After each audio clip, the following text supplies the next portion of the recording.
Hello, everyone. Today we're going to go over the sections 4.1 and 4.2 homework. So in the 4.1 assignment, exercise 1, a student has decided to display the results of his project on the number of hours people in various countries slept per night. He compared the sleeping patterns of people from the US, Brazil, France, Turkey, China, Egypt, Canada, Norway, and Spain. He was planning on using a line graph to display this data. Is a line graph appropriate? What might be a better choice for a graph? Well, a line graph is not appropriate since there's no natural order of the countries to be able to make sense of the increases and decreases. A better choice would be a bar graph. Exercise 2. A different student has decided to display the results of her project on how the popularity of games on Twitch varies over a week. She compared the number of people streaming each of her 5 favorite games on a Thursday evening and on a Saturday morning. She was planning on using a pie chart to display this data. Is a pie chart appropriate? What might be a better choice for this graph? A pie chart is not appropriate as it is difficult to compare 2 sets of results. A better choice would be a double bar graph since she wants to directly compare the Thursday and Saturday viewers of 5 different games. So there would be bars for Thursday and Saturday right next to each other for each of the 5 different games. In exercises 3 through the next few, we want to classify the given histograms as normal, skewed left, skewed right, bimodal, or flat. In number 3, the tail goes off to the right, so we say that this is skewed right, or a positive skew. In number 4, we see that there is no real modes that we can see. This is a flat graph.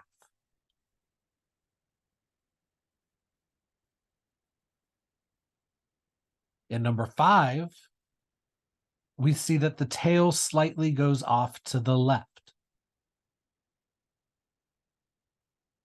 If we consider this 4th bar to be the mode, we have 1, 2, 3 going off to the left, but only 1, 2 going off to the right. So because the tail is longer on the left, we say that this is skewed left, or a negative skew. And in number 6, we see that there are 2 distinct peaks of the graph.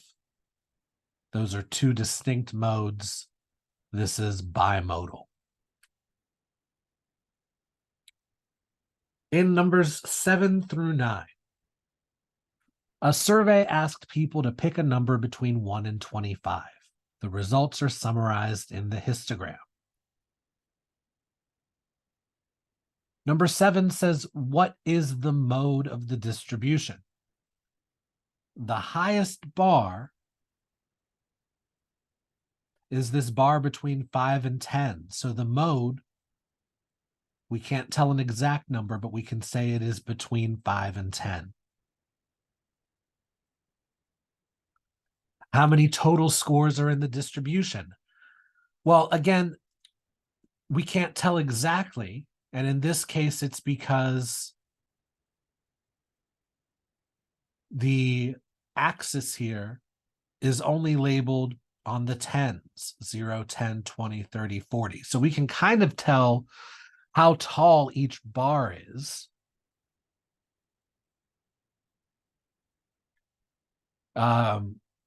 Maybe this is around 31 or 32. Maybe this is around 36. Maybe this is around 26 or so. The 4th bar, we can tell it's on the line, so that one's 30. and this one maybe 28 or 29. If we add up the numbers we got for each bar, we're going to get something around 150. Another thing we could have done here is that each of the 5 bars are about 30 apiece. 30 times 5 gives us again around 150.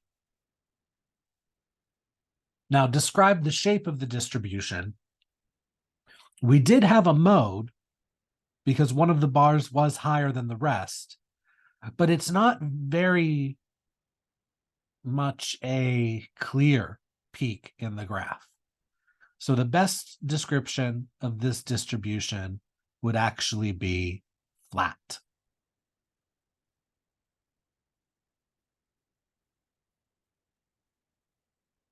In numbers 10 and 11, a statistics professor surveyed his class asking how many other classes each student was taking that semester. The results are listed in the frequency table. Number 10 asks how many students were surveyed for this data set.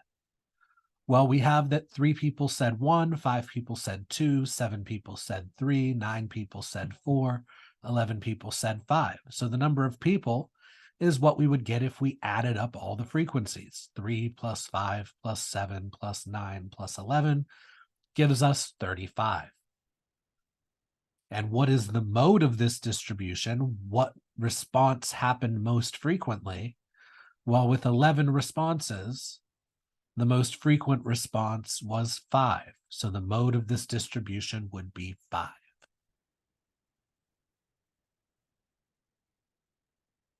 In 12 and 13, again, a statistics professor surveyed his class asking how many other classes each student was taking that semester. The results are listed in the frequency table.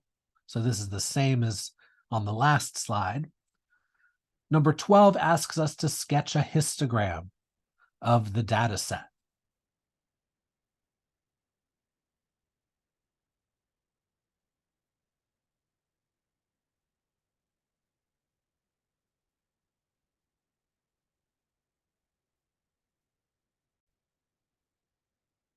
Now, this is the answer that the book gives.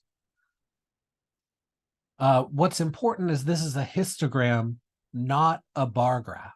So we can't have a bar for 1, a bar for 2, a bar for 3, a bar for 4, and a bar for 5, because histograms have to have bars between values. So we're given this first bar as between 1 and 2, but it doesn't count 2. So it's only the things less than 2, greater than or equal to 1. In other words, our response for 1, which was 3. And then from 2 to 3, we can consider this bar greater than or equal to 2, but less than 3. In other words, just our 2's. And that's up at 5. We can consider the third bar greater than or equal to 3, but less than 4. That is our 3's. There were 7 of those. And then this bar would be between 4 and 5, greater than or equal to 4, less than 5. In other words, just our 4's.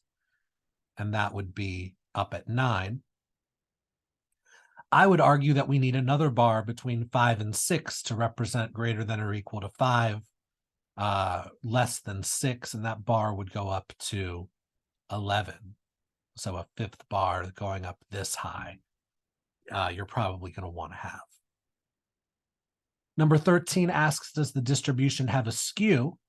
Since the highest bar is all the way on the right, whether you did it this way or you have that final bar, which you would really need to identify the mode of 11, people saying 5. Either way, the tail goes off to the left, so this is skewed left, negative skew.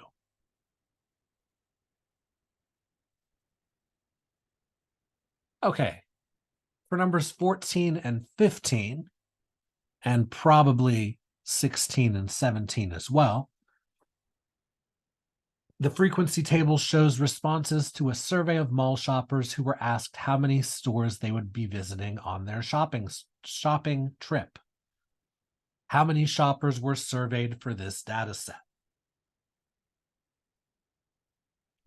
Well, 12 people said 1, 19 people said 2, 31 people said 3, and so on. The number of people is represented in the frequency column. So if we add up 12 plus 19 plus 31 plus 27 plus 35 plus 40 plus 48 plus 42, we get 254.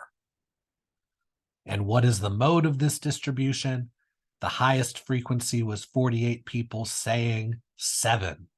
So 7 is the mode of the distribution. Again, be careful you're not saying that the mode is 48. That's how many there were. But the most popular response is 7. Continuing with number 16.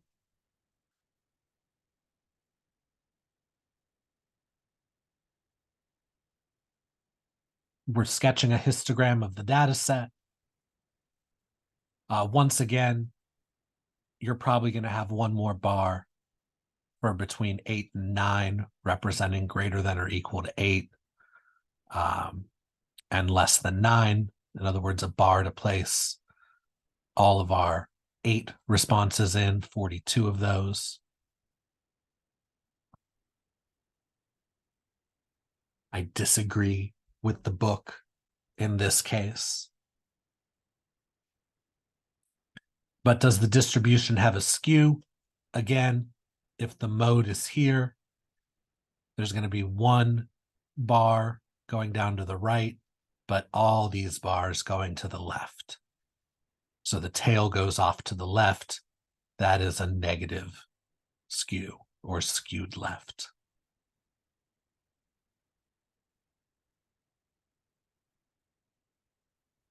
And that was the 4.1 homework. Starting off the 4.2 homework, exercises 1 and 2, use the distribution below to answer the following questions. We have 1, 2, 3, 4, 5 rows of 5, 4 rows of 5. So there's 20 data points here. Number 1 asks us to find the median of the distribution. Since there are 20 data points, if we divide 20 by 2, that gives us 10. There's going to be 10 below and 10 above the median.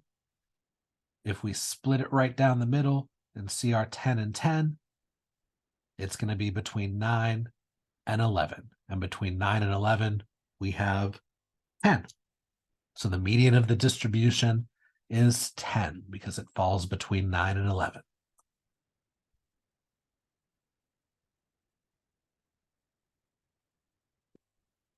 Number 2 asks us to find the range of the distribution. The range is the maximum minus the minimum. In other words, Q sub 4 minus Q sub 0. That's 33 minus 5, which is 27.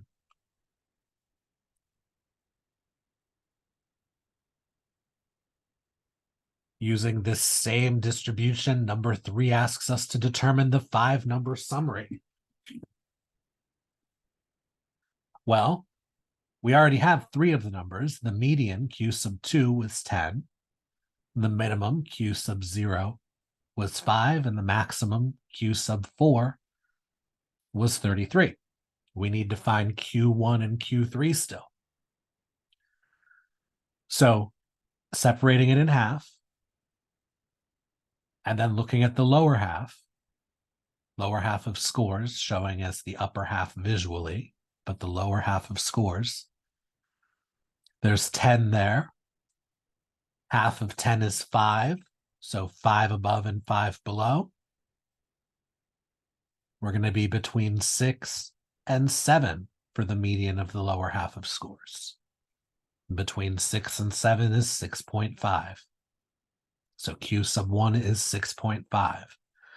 And looking at the upper half of scores, visually on the lower part of the data, but the upper half of the scores.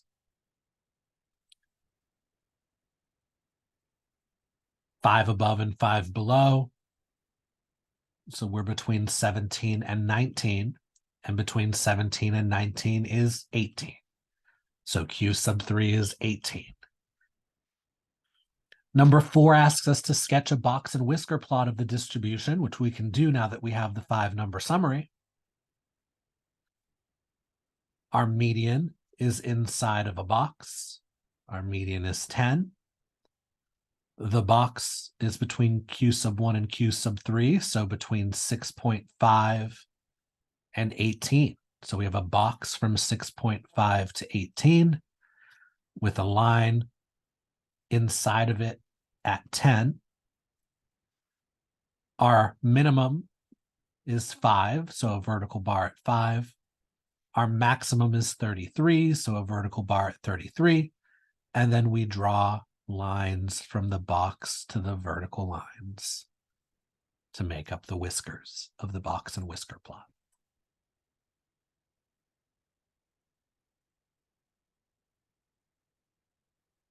Continuing with this same data, so I brought the 5-number summary over.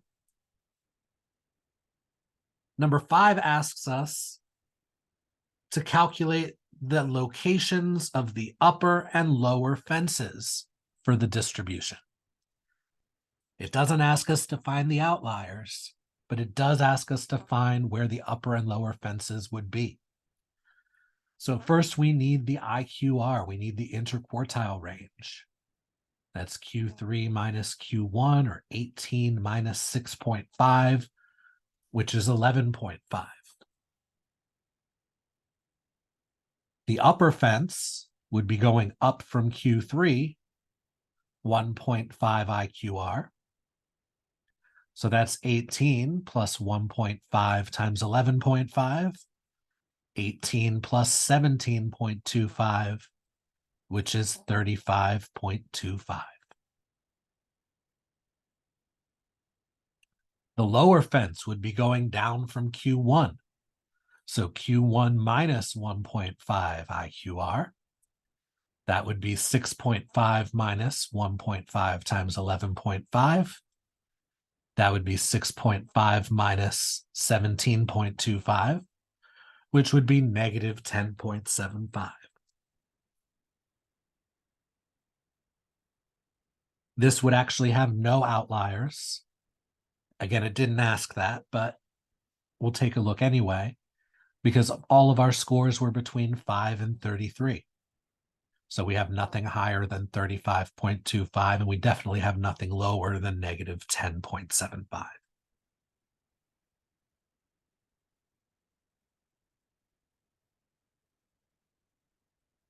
Okay, this slide we have 6 and 7, and we do go on the next slide as well for 8 and 9 using the same data. In number 6, we want to find the median of this distribution. This distribution is nicely organized, even if the numbers are 3-digit and large, but we do have them in increasing order, which we need. To find the median, we want to split the data exactly in half. That would be between rows 3 and 4. The median would be between 202 and 206. So take the average of 202 and 206, add them together and divide by 2. That's 408 divided by 2. The median would be 204.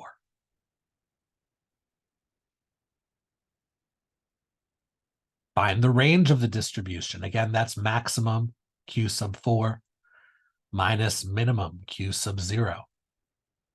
256 minus 123 is 133.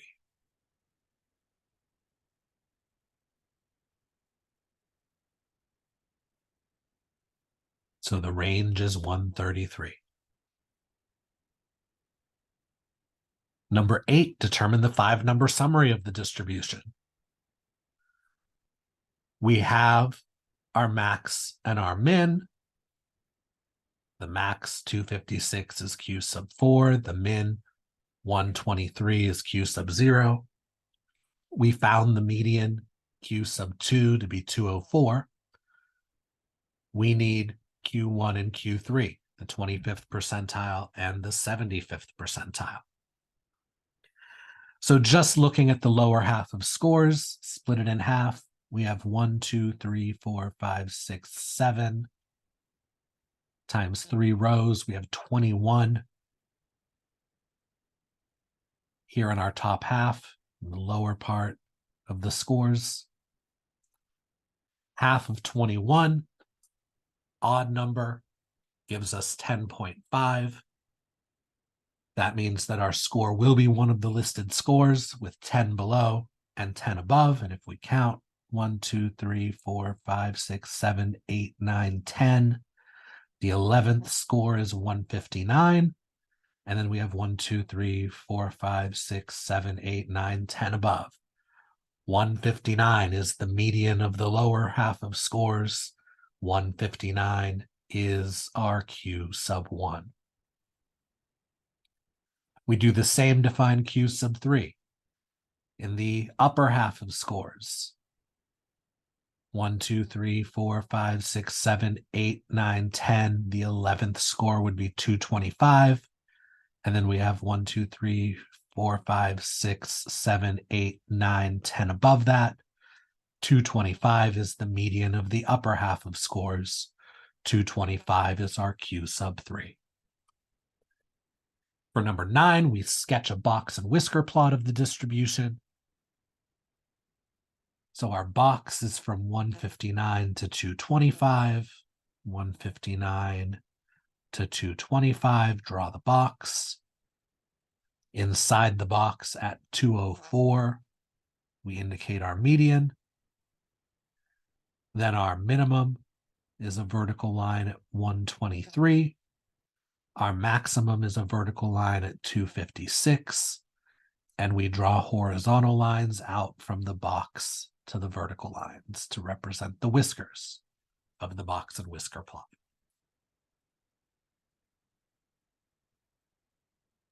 Number 10 wants us to find the fences again. So I brought over the 5-number summary that we found previously.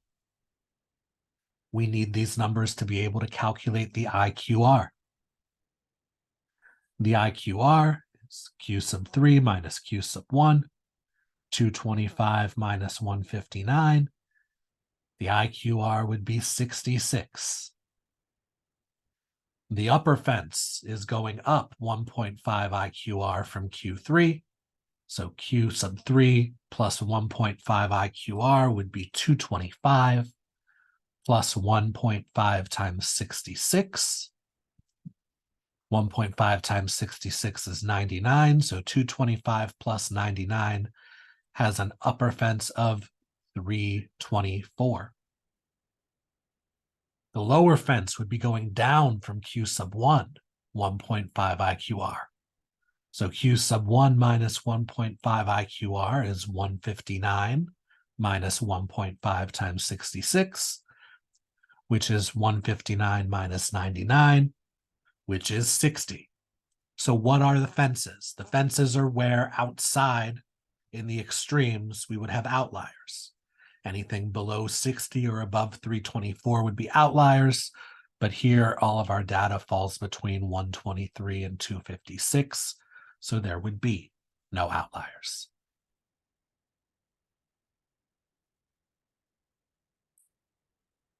Number 11. Use the distribution to answer the following questions.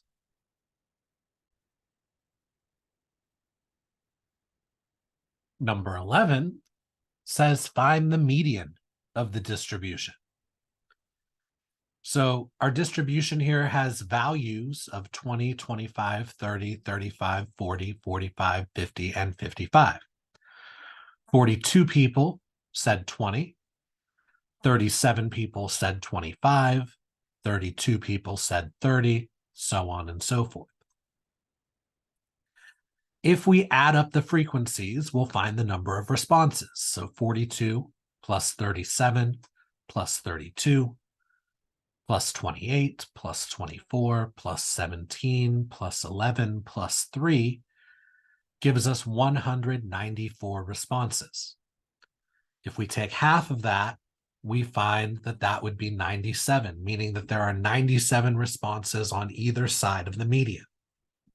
We need to figure out where this would fall.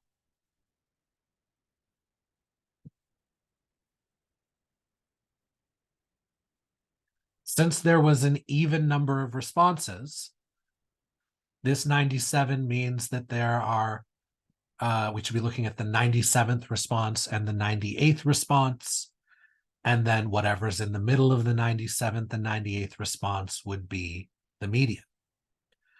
So 42 people said 20, and then another 37 people said 25.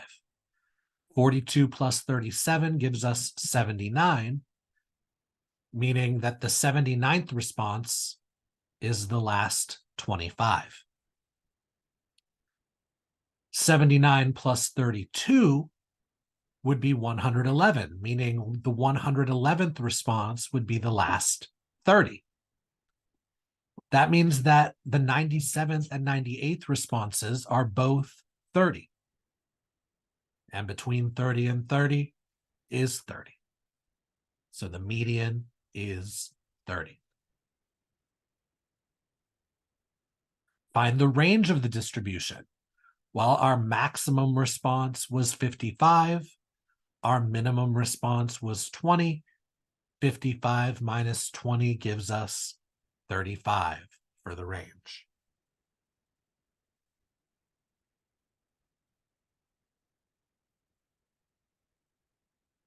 Using this same distribution, we go on to determine the 5-number summary of the distribution. We found Q sub 0 to be our minimum 20. We found Q sub 4 to be our maximum 55. We found Q sub 2 to be our median 30. We need to find Q sub 1.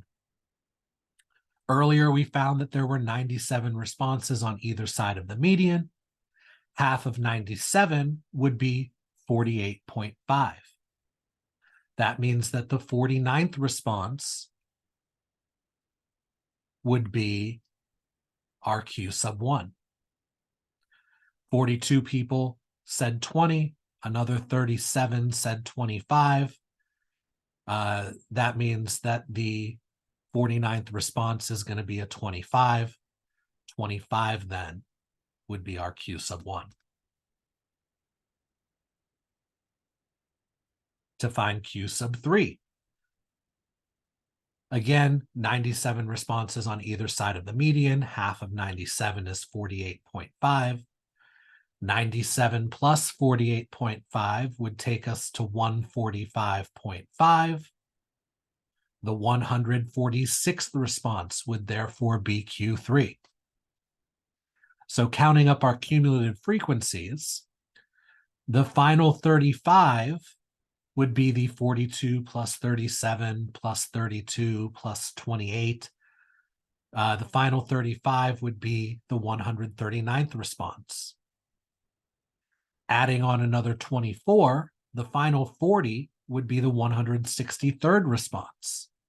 That means that the 146th response is a 40.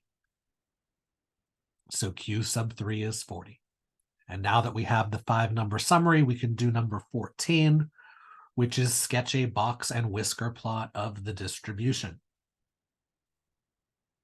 Our box goes from Q sub 1 to Q sub 3. That's 25 to 40. So a box from 25 to 40. Inside the box, we mark our median of 30. Vertical line for our minimum of 20. Vertical line for our maximum of 55. And then horizontal lines going out from the box to the vertical lines to represent the whiskers of the box and whisker plot. Surprise, surprise. Now that we have all that, we want to calculate the locations of the upper and lower fences.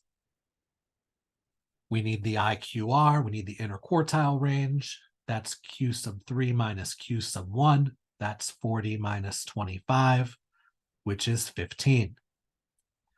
The upper fence going up from Q3, a distance of 1.5 IQR. That's Q sub 3 plus 1.5 IQR. That's 40 plus 1.5 times 15. That's 40 plus 22.5. That is 62.5 for the upper fence. The lower fence, Q sub 1 minus 1.5 IQR, going down a distance of 1.5 IQR from Q1. That's 25 minus 1.5 times 15. That's 25 minus 22.5. That's a lower fence of 2.5. And once again, we have no outliers. It didn't ask that, but we might as well take a look because all of our data is between 20 and 55. There's nothing above 62.5. There's nothing below 2.5.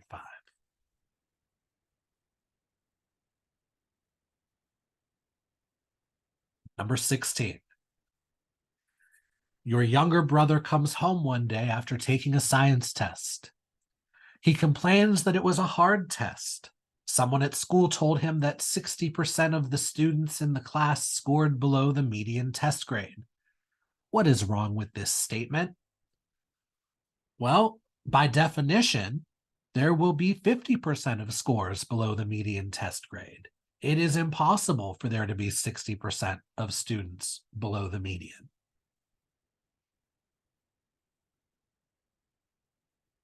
Number 17, popular survey. In this section, a statistics professor surveyed his class, asking how many other classes each student was taking that semester. The results are listed in the frequency table below. Number 17, find the median number of other classes that this professor's students are taking. Add up the frequencies to find the total number of responses. 3 plus 5 plus 7 plus 9 plus 11 would be 35. Half of 35 is 17.5, meaning that the median is the 18th response. Now, if this part of the math isn't making sense to you, my recommendation is to make a cumulative frequency column that would have 3 responses for the first row and then add 5, 8 responses for the second row, and then add 7, 15 responses for the third row, and then add 9, 24 responses for the fourth row, and then add 11, 35 responses for the final row.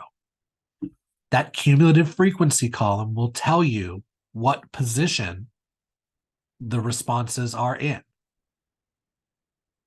We want to find the 18th response. So the final 2 would be the 8th number. The final 3 would be the 15th number, adding 7. Adding 9, the final 4 would be the 24th number. So if the 15th number is the final 3 and the 24th number is the final 4, that means the 18th response is a 4. The median is 4.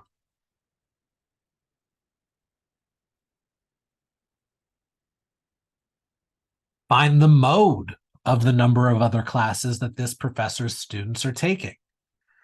Well, the response 5 appears the most, 11 times. So the mode is 5.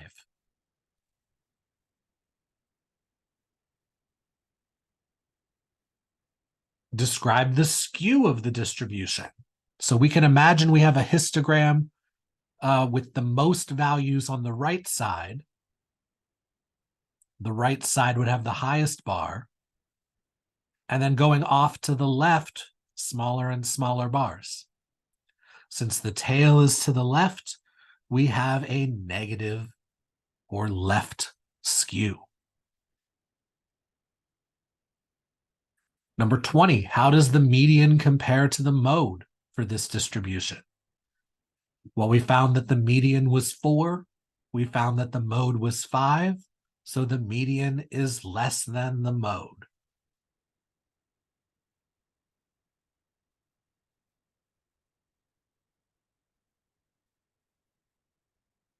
New prompt for number 21.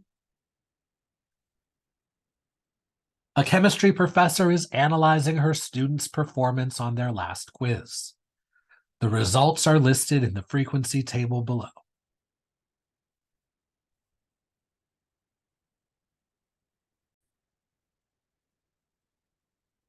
So number 21 asks us to find the median score on this quiz.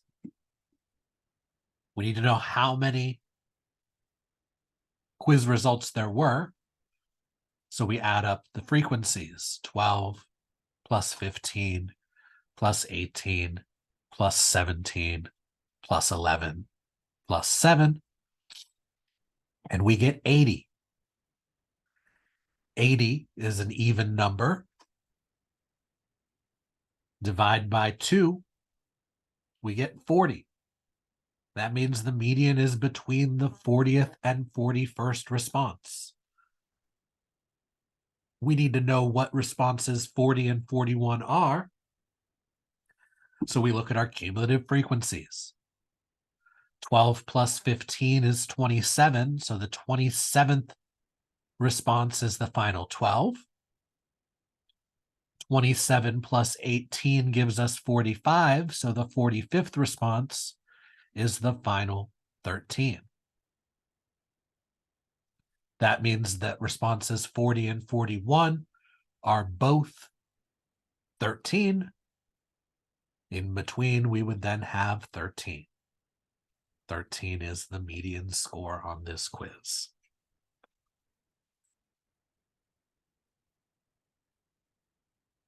Find the mode score on this quiz. Well, the most frequent score is the one with 18 showings, and that's going to be the response 13. So 13 appears the most. The mode is 13.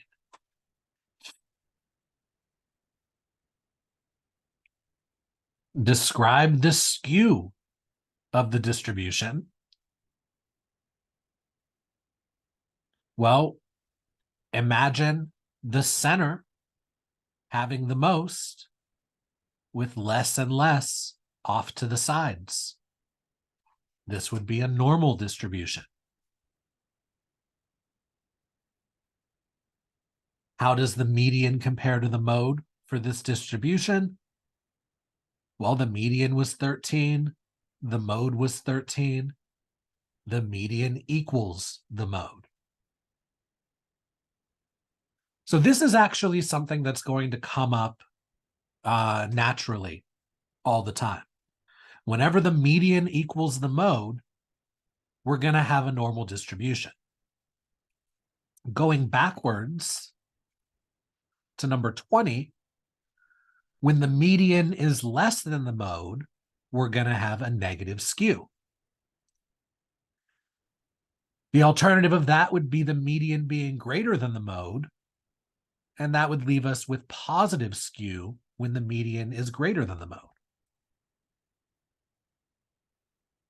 Let's take a look at number 25. An experiment compared the ability of 3 groups of participants to remember briefly presented chess positions. The data are shown below on the next slide. The numbers represent the total number of pieces correctly remembered from 3 chess positions. Create a box and whisker plot for each of these 3 groups on the same scale. What can you say about the differences between these groups from the box plots?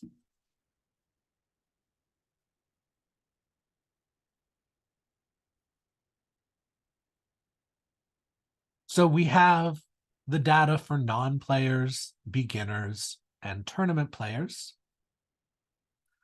First, we'll look at the non-players data. All the data is in increasing form for each of the 3 categories of data, so that's good. We don't have to do any rearranging. Looking at the non-players data, the minimum is 22.1, so that's our Q sub 0. The maximum is 43.2. So that's our Q sub 4.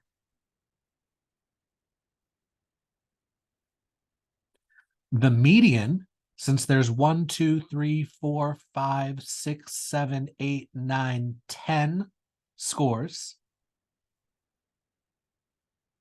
the median is going to have half below and half above.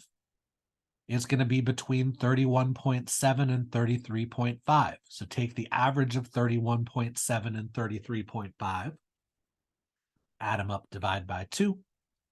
That's 65.2 divided by 2, or 32.6. The median would be 32.6. Since each half has 5, right in the middle of 5 would be the third score for the lower half, 26.2 as Q sub 1. And in the middle of the 5 top scores is 39.7. So 39.7 for Q sub 3. Draw our box and whisker plot. Box from 26.2 to 39.7. Median inside at 32.6. Minimum of 22.1. Maximum of 43.2. And then draw the lines that make the whiskers from the box to the vertical bars. Let's move on and look at the beginner's data. The minimum, 32.5. The maximum, 57.7. The median, going to be in the middle between 45.5 and 51.3. 45.5 plus 51.3 is 96.8. Divided by 2 to get the average is 48.4. So a median of 48.4. Q sub 1 would be the third in the top 5, or I should say the lower 5. 39.1 is right in the middle of those 5. Then looking at the upper 5, right in the middle of those is 55.7. So 55.7 is our Q sub 3. Box and whisker plot. We can put it right above the one we did last time. Box from 39.1 to 55.7. Inside the box, we have our 48.5. Our minimum of 32.5 is a vertical bar. Our maximum of 57.7 is a vertical bar. And then draw our horizontal lines connecting the box to the vertical lines, representing the whiskers of the box and whisker plot. We're going to do all these things one more time for tournament players. The minimum, 40.1. The maximum, 85.3. The median is going to be right in the center between 58.1 and 71.1. Add those up and divide by 2. We get 64.6 as the median. Looking at the lower half of the data, right in the middle of the first 5 is that third score of 51.2 for Q sub 1. Looking at the upper half of the data, right in the middle of those top 5 is 75.9 for our Q sub 3. Draw our box from 51.2 to 75.9. Inside that box, our median of 64.6. Minimum of 40.1, maximum of 85.3, and then draw the horizontal lines out from the box to the min and the max to make the whiskers. Looking at the plots, The non-players remembered the least number of pieces, and the tournament players remembered the most. The lower range for the tournament players is the upper range for the non-players. So those are just some things that we can get by examining these three box and whisker plots together. Number 26 wants us to identify any outliers in the distribution. And it's a small distribution, 0, 10, 12, 15, 18. Well, we need the interquartile range. This is nice because we have 5 scores. The middle score is the median. The lowest score is the minimum. The highest score is the maximum. And that leaves the one in between minimum and median to be our Q1 of 10. And the one in between our median and maximum to be our Q sub 3 of 15. Once we have 15 and 10 as our Q sub 3 and our Q sub 1, we subtract to get the interquartile range. 15 minus 10 is 5. So for the upper fence, we go up 1.5 IQR from Q sub 3. That's 15 plus 1.5 times 5. That's 15 plus 7.5. That is 22.5. For our lower fence, we're going down 1.5 IQR from Q1. That's 10 minus 1.5 times 5. That's 10 minus 7.5, which is 2.5. Anything that falls outside of the range of 2.5 to 22.5 would be an outlier. We don't have anything above 22.5, but we do have something below 2.5, 0. So 0 is an outlier. Number 27, identify any outliers in the distribution. So we do the same steps again. This time we have more things in the distribution, though. We have 5 times 4, we have 20 data points. We need Q1. That's the halfway point of the first half. So split it in half, split it in half again with the lower set of data. We want between 6 and 7. That's going to be 6.5. For Q3, we do the same thing with the upper half of the data.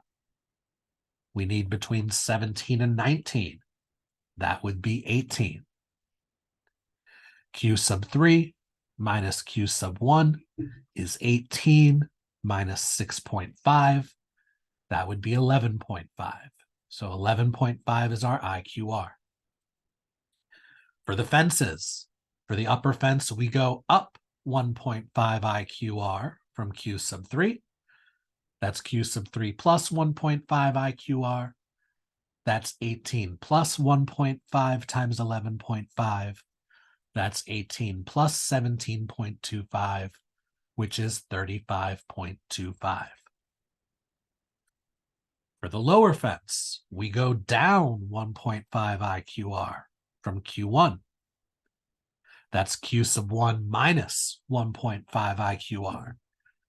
That's 6.5 minus 1.5 times 11.5. That's 6.5 minus 17.25, which is negative 10.75.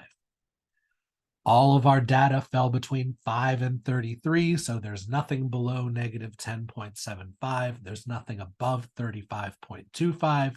There are no outliers in this distribution.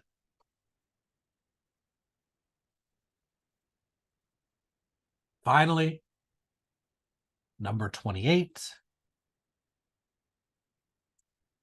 we have 6 times 4, 24, very large scores.